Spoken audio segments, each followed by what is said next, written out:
Hey, hey, hey, welcome to the Healthful Woman Podcast, the fastest growing podcast in women's health. Today's Monday, June 29th, 2026. Today we have a Mailbag podcast, our 35th. What does the fox say? Thank you to our wonderful listeners for sending in today's questions. We have one question from Beth, two questions from Matt, and one from an anonymous listener. The topics we will be covering are Doppler studies in twins, fetal growth in twins, screening for preterm birth in twins, and home blood pressure monitoring. So a twin-heavy mailbag. As a reminder, if you would like to send in questions for a mailbag, email us, hw@healthfulwoman.com, or go to our website, click on the link that says send us your questions. Would love to have your questions. We're doing a bunch of mailbag podcasts, so don't be shy. Send them in. We'll get to them. All right, before I turn it over to the Healthful Woman Orchestra, reminder to check out our sponsor, Play It Again Sports, on Route 4 in Paramus, New Jersey. Open Monday through Saturday. Tell them I sent you.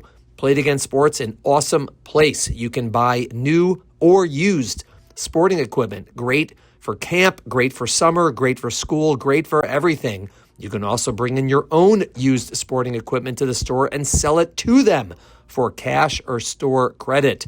For more information, you can follow them on the Instagram, Play It Again Sports Paramus. All right, thanks for listening. See y'all next week. Welcome to today's episode of Healthful Woman, a podcast designed to explore topics in women's health at all stages of life. I'm your host, Dr. Nathan Fox, an OBGYN and maternal-fetal medicine specialist practicing in New York City. At Healthful Woman, I speak with leaders in the field to help you learn more about women's health, pregnancy, and wellness. Hey everyone, let's get started with Mailbag 35. What does the fox say? Our first question is from Beth. Thanks for the great podcast. I've learned so much. I had my twins at 34-1 after they identified that both babies had elevated flow on their Doppler and twin B had intermittent no flow at my 32-week appointment. They are thriving 1-year-olds now, but I've always wondered, with elevated flow and intermittent no flow, how do you know things won't go bad in between appointments? Meaning, I had Dopplers twice a week and non-stress tests 3 times a week between 32 and 34 weeks. But over the weekends, especially, word that if something changed, no one would know and twin B would be hurt. Can you explain Dopplers and how you know how long you can wait? All right, Beth, great question. So as background, Doppler is basically the technology we use in ultrasound in order to detect blood flow, right? So that can mean a lot of different things. So Doppler is just a technology. But when we refer to Dopplers in ultrasound, what we basically mean is that there are times in ultrasound when we're going to measure blood flow in various blood vessels. So the type of Dopplers that you're describing are the ones that we use frequently when there are babies, whether you're carrying a singleton or twins, who we suspect have fetal growth restriction, that they're small. And so what are we doing with these particular Dopplers? So in these particular Dopplers, we're measuring the blood flow in the umbilical cord, which connects the baby, your case, the babies, and the placenta. In your case, I don't know if it was 1 placenta or 2, but let's say 2 placentas. And so what are we doing there? So in the umbilical cord, there is one vein which brings blood from the placenta to the baby. And typically there are 2 arteries which bring blood from the baby to the placenta.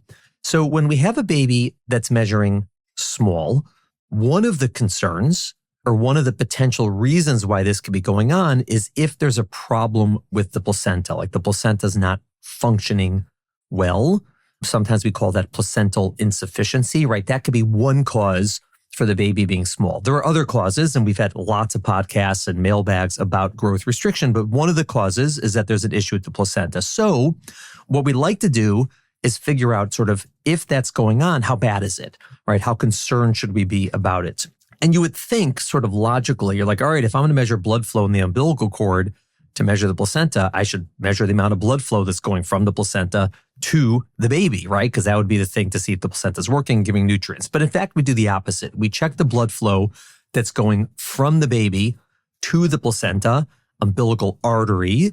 So why do we do that? The reason is that sort of from a physiologic perspective, the placenta tends to be what we call a very low resistance organ, meaning the blood that's flowing from the baby to the placenta tends to flow nice and easy, sort of like a river, as I use as an example, very nice and easy towards the placenta. And then if that's the case, and we can see that pattern on ultrasound, when we measure the blood flow, we're like, all right, the placenta looks healthy, which means either there's no problem with the placenta whatsoever and the baby's small for another reason, or if there's a problem with the placenta, it's very, very minor and nothing really is going on now and we can watch and wait.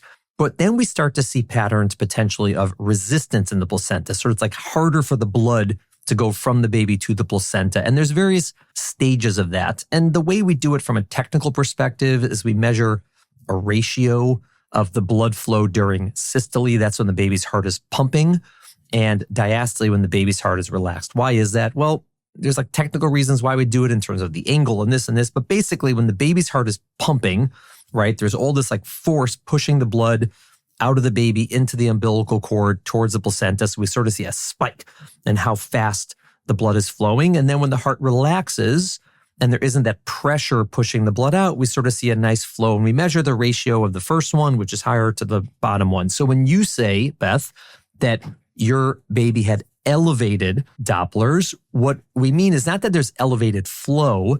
It means that there's an elevated ratio of the systole over diastole. We call it an S ratio. And that's like the first stage of abnormal Dopplers, right? So they're abnormal, but it's sort of the first stage of it. If the placenta starts getting worse and more resistant, what we actually see is during diastole, when the heart relaxes, there's a point when the blood actually stops flowing forwards, meaning the heart pumps during systole. There's a big sort of burst of fluid of blood from the baby into the umbilical cord towards the placenta. Then as the heart relaxes, that speed slows down. And if there's a lot of resistance in the placenta, the flow actually stops.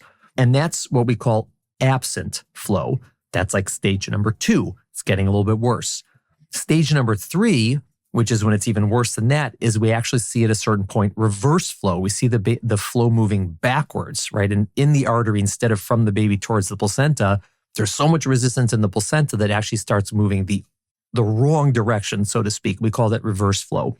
And so when we're doing these Dopplers in a situation where a baby is small, the first thing we're doing is it helps us maybe determine the etiology, the reason why the baby's small. And if we see abnormal flow in the umbilical cord, these abnormal Dopplers, it tells us that most likely the problem is the placenta, right? As opposed to something else. That's number 1. Number 2, based on how abnormal the Dopplers are, it helps us determine how significant of a situation is this, and things like how often do we need to test?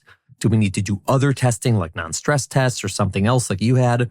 Do we need to deliver early because we're worried that the placenta is going to get even worse? And so we use sort of the Doppler studies to help do that.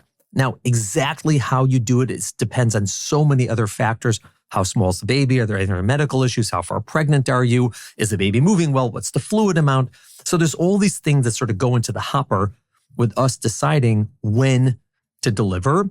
And in your situation with twins, that adds another level of complexity, right? Whether are both babies' Dopplers abnormal, just one, how bad, how far pregnant are you, and all these things. So ultimately, they made a decision, sounds pretty reasonable, to follow you very, very closely and then deliver around 34 weeks. Okay, that's all the background. So in terms of your specific question, in terms of, well, what about in between those days? So you are correct that it is possible in between testing that something could happen, so to speak. It's possible with anybody in any situation that between doctor visits, between ultrasound visits, between ever, something could happen. But the expectation is that if you interpret the Dopplers and the other tests correctly, you can have a pretty good sense of whether something really bad is going to happen in the next week or the next 3 days or 4 days. And assuming that chance is very, very low, that's when we say to come back. So if I think everything is really, really fine, very, very low chance of anything happening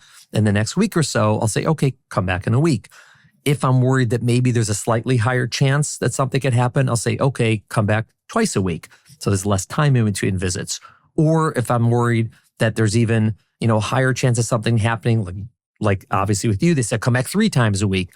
And then ultimately, if we get to a point where we're like, hey, I don't think that's even frequent enough. I think we need to monitor you more frequently than 3 times a week. Well, what do you do in that situation? Either you say, you know what, maybe it's time to deliver, or maybe we should admit you to the hospital so we can test you once or twice a day. I mean, there's obviously, it depends so much on the circumstances, but that is something that is a calculus that we're doing in our heads all the time with this kind of testing. What is the chance of something happening in between visits? And based on that, how frequently do we need to see you to prevent that from happening? Now, unfortunately, there's no strategy on the planet that universally removes all risk, right, and all chance of something bad happening, but we're just trying to minimize it and cater it and individualize it to each person, each specific situation based on all of the data that comes in. I hope that answers your question. It's a very long answer to a really good, but it's a complex question. And we decide this literally person by person based on the situation. It's hard to just follow one specific formula because there's so many other features that come into it. Okay, I have 2 questions from Matt, also on twins. Hi, Dr. Fox. Thank you for the podcast and amazing information, as well as being our doctor. He actually said amazing doctor, as well as being our amazing doctor, smiley face emoji. I have 2 questions. 1, can you talk about twin growth divergence for twins versus singleton and when to start expecting this? What percentiles generally considered healthy after we start to see divergence? 2, can you explain how you look at cervical length in twins along with FFN swabs? Are they both leading indicators? Do they help inform each other? Does one override the other? i.e. short cervix and negative FFN isn't as concerning. A long cervix, positive FFN also isn't concerning, and so forth. All right, so I'm going to take these questions one at a time on twins. So the first question from Matt on twins was about twin growth and divergence for twins versus singleton and when to start expecting this. So that's really a fascinating topic about twin versus singleton growth. And the short answer is we don't really have this all set and figured out yet, and I'll explain why. It is very, very well known that twins grow at a different rate inside than singletons, meaning twins on average are going to be smaller than singletons when you measure them on ultrasound and then when they're born. And this is not just because they're born earlier, but they're actually smaller. Like a 34-week twin is typically smaller than a 34-week singleton. When does this start happening? Typically, to answer your question directly, Matt, in the 3rd trimester, right? So usually they'll measure pretty similar, very similar in the 1st trimester, pretty similar in the 2nd trimester. And then the 3rd trimester, they start to diverge. And the question is, okay, we know that's true. Option A is this is a bad thing, meaning option A is the twins, since there's 2 placentas, they're getting less nutrients per twin than a singleton would. And this is a pathologic process. Even though it's common, it's not good, and they're getting sort of underfed compared to a singletons, and we should have heightened awareness for this and potentially deliver early because of this and do all this monitoring and watching. Fine. Option B is no, this isn't a problem. It's an adaptive process that twins do. They don't grow as big because if they both got really big, the uterus would start to contract and you would deliver prematurely. And so it's sort of an adaptive process that twins have quote unquote learned over, thousands, millions of years, or whatever it is, in order to stay inside longer. And so option A, it's sort of like common and abnormal, pathologic. Option B is it's common, but sort of physiologic and normal. And the reason we have these 2 options and we're not really certain is because different people managed it differently. I would say around the world, most people, when we're measuring twins on ultrasound, we will use the norms for singletons, meaning if let's say our growth curves where we establish what is the 50th percentile, what is the 90th percentile, what's the 10th percentile, meaning what's big, what's small, what's average, all these things. For singletons, when we take twins and their weights, we'll plug them into the same charts. And so you'll frequently see the twin percentile start to drop because that's compared to a singleton. And then if it drops below a certain percentile, we start doing things like Dopplers, like we mentioned in the last question, or non-stress tests, or biophysical profiles, or deliver early, or whatnot. And the thought is, hey, these twins are not growing as well. It's a form of fetal growth restriction. I'm going to treat them like I do singletons and deliver them at the same way I would do it. Fine. But some people say, you know what? Maybe we should develop specific growth curves that are for twins.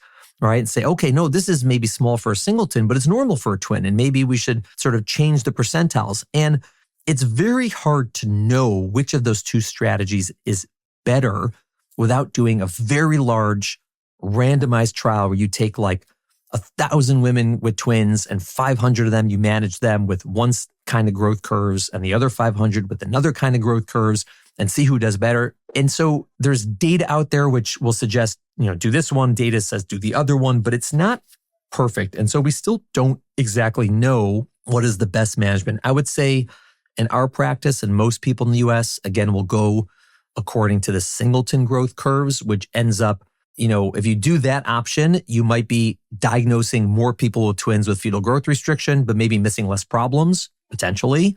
And if you go with the other option, you're going to diagnose fewer people with fetal growth restriction, but maybe miss more problems. Again, these are all maybes. We don't know for certain. So we do it the way most people do it in the US, which is to go according to the singleton growth curves and make our decisions about testing, about delivery based on that. Okay, your second question about twins was about measuring the cervical length and doing fetal fibronectin and how do we use those tests. So this is also an area of controversy with managing twin pregnancies. And because not everyone does it the same way. There isn't one universally recommended or not recommended way to do it. What I would say is in our practice, we do check twins with cervical lengths. That's with a vaginal ultrasound measuring the length of the cervix. And we also, not always, but often utilize fetal fibronectin testing, which is another screen for preterm birth. So basically, both of those are intended to screen for the risk of preterm birth. So someone walks in, they're carrying twins, they're whatever age, let's say they're 24 weeks, right? And all twins have an increased risk of preterm birth. But if you do these tests, you measure the cervical length, you measure the fetal fibronectin, and you use that data, it can help give you a sense, is this person at a very low risk of preterm birth, a medium risk of preterm birth, a high risk of preterm birth, a very high risk? It can sort of help stratify people into what their risk is. And the cervical length is the shorter the cervix, the higher the risk. And with the fetal fibronectin, it comes back either positive or negative. Positive is bad, negative is good. We do that to confuse people, I think. But essentially, so the highest risk patient is someone with a short cervix and the positive fetal fibronectin. The lowest risk patient is someone with the long cervix or a normal cervix and a negative fetal fibronectin. And the people in the middle are those with, let's say, a short cervix and a negative fetal fibronectin, right? One test is sort of higher risk, one test is lower risk, or a normal cervix and a positive fetal fibronectin, which is what you indicated in your question. Exactly how those risks play out depends on the circumstances, how far pregnant, how short is the cervix. We actually developed a calculator that's available on our website.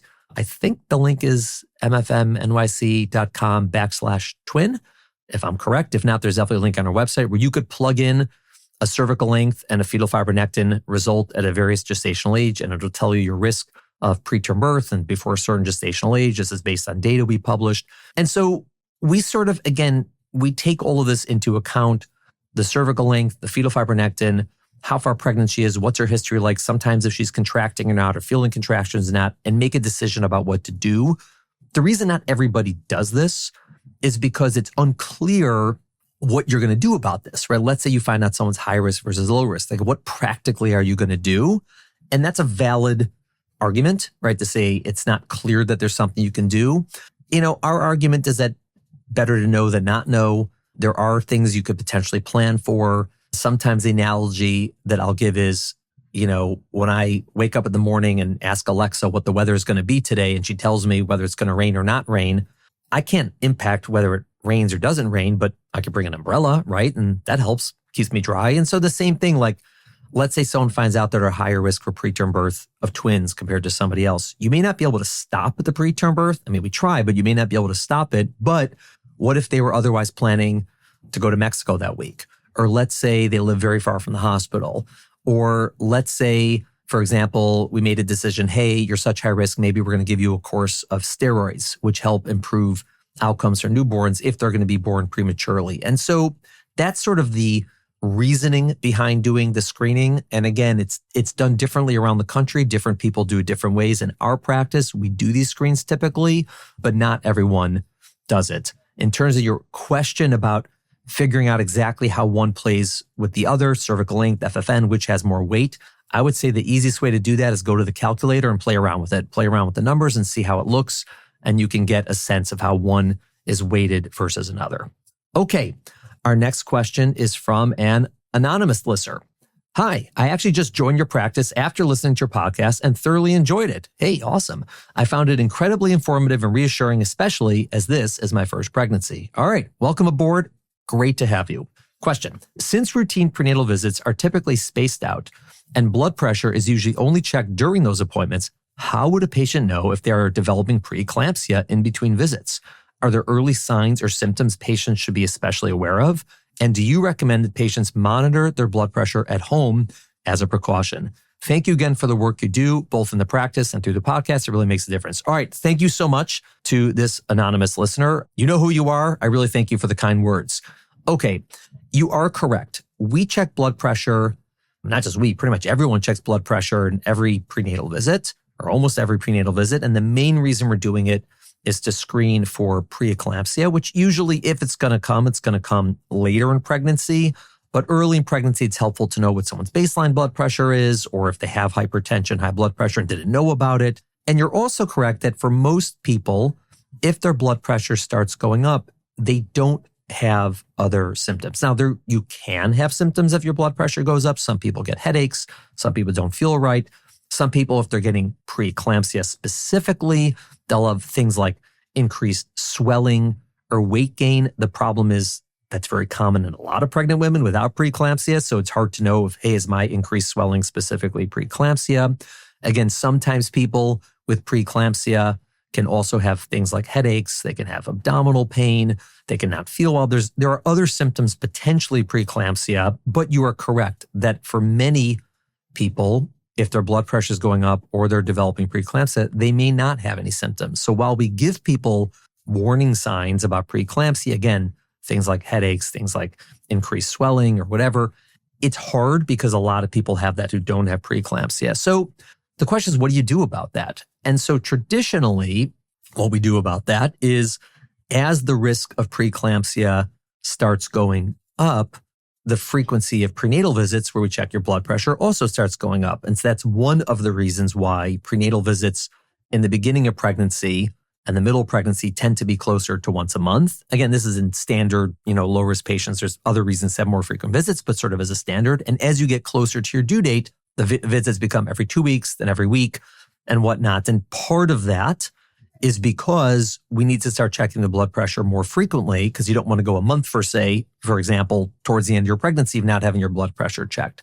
But your question is, well, if we're going to check it more frequently, why not check it every day? Maybe people should just get a blood pressure cuff and check their blood pressure at home every day. And, it's a really interesting thought and concept. And there are definitely people, for lack of a better term, toying around with this idea and trying to figure out what to do. And there are some, let's say hospitals or system or OBs or places where they will tell their patients, hey, pick up a blood pressure cuff and check your blood pressure every day. The upside is people will know and they'll check it. The downside is you can have a lot of people maybe with false elevation, a lot of scares or this or that. Okay. Then there are places that will do that, but just for high-risk patients or certain high-risk patients. Like in my practice, I don't typically tell everybody to get a blood pressure cuff and check it every day, but certain high-risk women I will. People, for example, maybe who had a history of preeclampsia in a prior pregnancy, or maybe women who have hypertension and take medicine for it, right? So I potentially might tell them, hey, I think you should check your blood pressure once a day or twice a day for the exact reason that you mentioned, that they wouldn't otherwise know if their blood pressure's going up. This is something that's also done after delivery. And a lot of women who, let's say, had preeclampsia during this delivery, or their blood pressure was higher, they're at high risk for developing preeclampsia. Maybe after they deliver, we'll send them home with the blood pressure cuff or tell them to pick one up. And same questions. Who should get that? How often should they do it? What's the best paradigm? What should you do? And I think that's still being worked out. And I don't think everyone's going to do it exactly the same way. But conceptually, there is probably a group of women who should be having their blood pressure checked more frequently than quote unquote standard. But figuring out exactly who that group is, when should it start, how often should they do it, for how long should they do it after they deliver, is probably going to differ from place to place and from doctor to doctor, but that is certainly a concept. Whether we're going to get to the point where someone says, hey, I think every pregnant woman should check her blood pressure every day, everywhere. I don't know. Maybe yes, maybe no. I think that might be a lot, but I'm not sure how it's going to land, but it is a really good point that you bring up. And certainly if you feel like you're at higher risk for preeclampsia than average, or for whatever reason you're concerned about it, it's something to bring up with your own doctor. Now, you are one of our patients. You can bring it up with us, but for someone else listening, bring it up with your doctor, your midwife, and say, hey, for whatever reason I'm concerned I might get preeclampsia. I'm thinking about checking my blood pressure more frequently. What do you think about that? Should I check it at home? Should I come to the office more? Am I just being paranoid? Whatever. I mean, you have a conversation about it and land on something that makes sense for you. But you are correct. The tenet is that most people, when their blood pressure starts going up, they will not know it's happening. All right, guys, great questions this week. Thank you very much. We'll see y'all next week. Thank you for listening to the Healthful Woman Podcast. To learn more about our podcast, please visit our website at www.healthfulwoman.com. That's HEALTHFULWOMAN.com. If you have any questions about this podcast or any other topic you would like us to address, please feel free to email us at hw@healthfulwoman.com. Have a great day. The information discussed in Healthful Woman is intended for educational uses only and does not replace medical care from your physician. Healthful Woman is meant to expand your knowledge of women's health and does not replace ongoing care from your regular physician or gynecologist. We encourage you to speak with your doctor about specific diagnoses and treatment options for an effective treatment plan.